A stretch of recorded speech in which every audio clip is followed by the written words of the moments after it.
الحمد لله وكفى وسلام على عباده الذين اصطفى أما بعد আজকে আমি যে বিষয় নিয়ে আলোচনা করব তা হচ্ছে বিনোদন ও খেলা।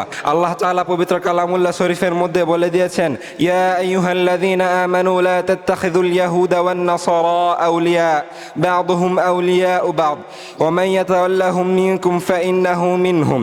অর্থাৎ, হে মুমিনরা, তোমরা ইহুদি খ্রিস্টানদেরকে তোমাদের মডেল হিসেবে, তোমাদের বন্ধু হিসেবে গ্রহণ করো না, কেননা তারা একে অপরের বন্ধু। যদি তোমাদের মধ্যে থেকে কেউ তাদেরকে গ্রহণ করে তাহলে সে তাদের অন্তর্ভুক্ত বলে গণ্য হবে। এমনিভাবে রাসূলুল্লাহ সাল্লাল্লাহু আলাইহি ওয়াসাল্লাম হাদিসের অসংখ্য জায়গার মধ্যে বর্ণনা করেছেন। তার মধ্যে একটি হচ্ছে ইবনে ওমর রাদিয়াল্লাহু তাআলা আনহু থেকে বর্ণিত। তিনি বলেন, আল মারউ মা মান আহাব্বা ফিদ দুনিয়া ওয়াল আখিরাহ। দুনিয়াতে যে যাকে ভালোবাসবে, আখিরাতে সে তার সাথেই থাকবে। প্রিয় বন্ধুগণ, বর্তমানে আমাদের সমাজের মধ্যে নাটক, সিনেমা, মেকআপ আর্টিস্ট, ইন্ট্রোডিউসার, এমনকি ড্যান্সারের মতো বিভিন্ন রোগ ব্যাধি আমাদের সমাজে ঢুকে যাচ্ছে। এর মাধ্যমে আমাদের কোমলমতি শিশুদেরকে, এমনকি আমাদের যুবক যুবতী, আমাদের ভাই বোনদেরকে, আমাদের তরুণ প্রজন্মকে ধ্বংস করার জন্য পায়তারা করা হচ্ছে। এর বিভিন্ন উপশিরার মধ্যে পর্নোগ্রাফিকে, এমনকি সুদ, ঘুষ, চাঁদাবাজি এবং বিভিন্ন অনৈতিক কর্মকাণ্ড, এমনকি সমকামিতার মতো মরণবেদী রোগকে প্রমোট করা হচ্ছে, মেসেজ দেওয়া হচ্ছে, সূক্ষ্মভাবে ঢুকিয়ে দেওয়া হচ্ছে। এর প্রতিফলন হচ্ছে বর্তমানে বাংলাদেশ একটি ইসলামিক রাষ্ট্র, অথচ বাংলাদেশের মধ্যে বর্তমানে ইডস রোগে আক্রান্ত এবং সমকামীর সংখ্যা ৬,০০০-এরও বেশি। বেশিরভাগই শিক্ষিত, বেশিরভাগই ভার্সিটির ছেলেপেলে। দুঃখের সাথে বলতে হয় যে রাসূল সাল্লাল্লাহু আলাইহি ওয়াসাল্লাম আমার মডেল না হয়ে আমি নিজেকে মুমিন দাবি করতেছি, অথচ আমার মডেল হয় নেইমার, মেসি। প্রিয় বন্ধুগণ, বর্তমানে ফিফা ওয়ার্ল্ড কাপের নামে আরেকটি পায়তারা শুরু হয়ে গিয়েছে। প্রিয় বন্ধুগণ, বর্তমানে দেখা যাচ্ছে বাংলাদেশের বিভিন্ন জায়গায় Argentina, Brazil, Mexico, German, France, Spain সহ বিভিন্ন রাষ্ট্রের খেলোয়াড়দেরকে নিয়ে উন্মাদনা প্রকাশ করা হচ্ছে। অথচ তারা আমার জাতিগোষ্ঠীরও কেউ নয়, তারা আমার ভাইও নয়, তারা আমার ধর্মেরও কেউ নয়। তারা আমাকে না পছন্দ করে, তারা আমার ধর্মকেও পছন্দ করে না। আর আমি তাদের জন্য কথা কাটাকাটি, এমনকি মারামারি পর্যন্ত করতেছি, হানাহানি করতেছি। আমি তাদের খেলা দেখার জন্য রাত ৩টা-৪টা বেজে থাকলেও আমি তখন জেগে খেলা দেখতে পারতেছি। অথচ আমার নবী আমার জন্য জীবনের চেয়েও বেশি মহব্বত করতো আমাকে। আমি তার জন্য কতটুকু করতে পেরেছি? আমি আমার নবীকে মডেল মানতে পারি নাই। আমি নিজেকে মুসলিম দাবি করি, অথচ আল্লাহ তাআলা যে বলেছেন, আল মারউ মা মান আহাব্বা ফিদ দুনিয়া ওয়াল আখিরাহ, রাসূলের হাদিস, যে ব্যক্তি দুনিয়াতে যাকে ভালোবাসবে আখিরাতে সে তার সাথেই থাকবে। আমরা লক্ষ্য করলে দেখতে পারি যে সমস্ত খেলোয়াড় রয়েছে তাদের বিয়ের আগে 4টা-5টা করে সন্তান হয়েছে। আমি নিজেকে মুমিন দাবি করি, অথচ আমি তাদেরকে মডেল হিসেবে মানি, ঠিক কিনা? এমনকি আমি গুনাহ করি, আমি পর্নোগ্রাফিকে প্রমোট করতেছি। কিভাবে? আমি যে সমস্ত মুভি দেখতেছি, মেকআপ আর্টিস্টদেরকে ফলো করতেছি, ড্যান্সারদেরকে ফলো করতেছি, তারা এক একজন পর্নোগ্রাফার।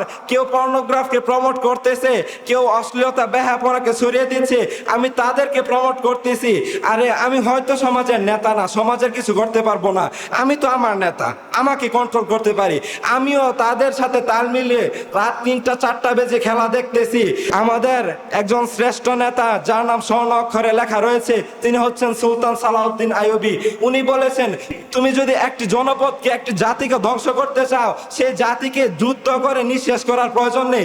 শুধু সেই জাতির মধ্যে শুধু তুমি অশ্লীলতা বেহায়াপনা ঢুকায় দাও, সেই জাতি নিজে নিজেই ধ্বংস হয়ে যাবে।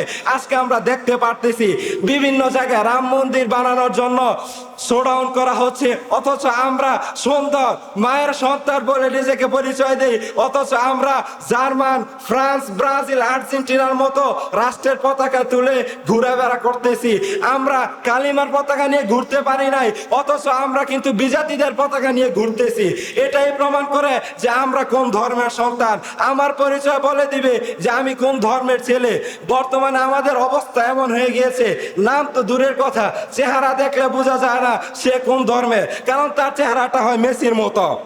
তার চেহারাটা হয় নেইমারের মতো, তার চেহারাটা হয় মডেলদের মতো, সুপারস্টারদের মতো, হলিউডের নায়ক নায়িকাদের মতো। অথচ যে নবী আমার জন্য নিজের জীবন কি কোরবান করে দিয়েছে, সেই নবীর সুন্নত আমি মানতে পারি না, এবং যারা মানে তাদেরকেও আমাদের সহ্য হয় না।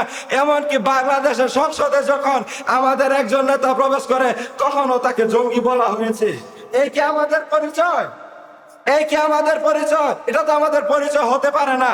আমরা নিজেদেরকে মুসলিম যদি দাবি করি তাহলে আমাদের মডেল হবে একমাত্র রাসূল সাল্লাল্লাহু আলাইহি ওয়াসাল্লাম, আমাদের মডেল হবে খালিদ বিন ওয়ালিদ, রাসূলের সাহাবীরা হবে আমাদের মডেল। আর্জেন্টিনা ব্রাজিল আমাদের মডেল হতে পারে না। এমনকি যদি আমার ভাই, আমার বাবাও যদি সাপোর্ট করে, আমি মুসলিম হলে এটা আমার ইমানি দায়িত্ব তার বিরুদ্ধে বলার, তাকে বোঝানো আমার ইমানি দায়িত্ব, ঠিক কিনা? আপনারা এই সমস্ত আর্জেন্টিনা ব্রাজিল এই সমস্ত অনৈতিক রাষ্ট্রগুলাকে বর্জন করে আপনারা কি রাসূলের সুন্নাহয় পাবন্দ হতে চান কিনা? কে কে চান হাত তোলেন। আমরা কি রাসূলের অনুসারী কিনা? জোরে বলেন। আমরা যদি রাসূলের অনুসারী হয়ে থাকি আমাদের মডেল হবে একমাত্র রাসূলে আরবি। নেইমার মেসি আমাদের মডেল হতে পারে না, ঠিক কিনা? আল্লাহ তাআলা আমাদেরকে এই সমস্ত নষ্টামি, এই সমস্ত ফিফা ওয়ার্ল্ড কাপ এবং ক্রিকেট এবং যত অনৈতিক কর্মকাণ্ড আছে, মেকআপ আর্টিস্ট সহ যে সমস্ত কর্মকাণ্ড রয়েছে, নাট্য সিনেমা, এগুলা থেকে বেঁচে থেকে আমাদেরকে পূর্ণাঙ্গ মুমিন হওয়ার তৌফিক দান করুক এবং রাসূলে আরবিকে আমাদের আইডল বানাবার তৌফিক দান করুক। নাসরুম মিনাল্লাহি ওয়া ফাতহুন করিব ওয়া বাশশিরিল মুমিনিন।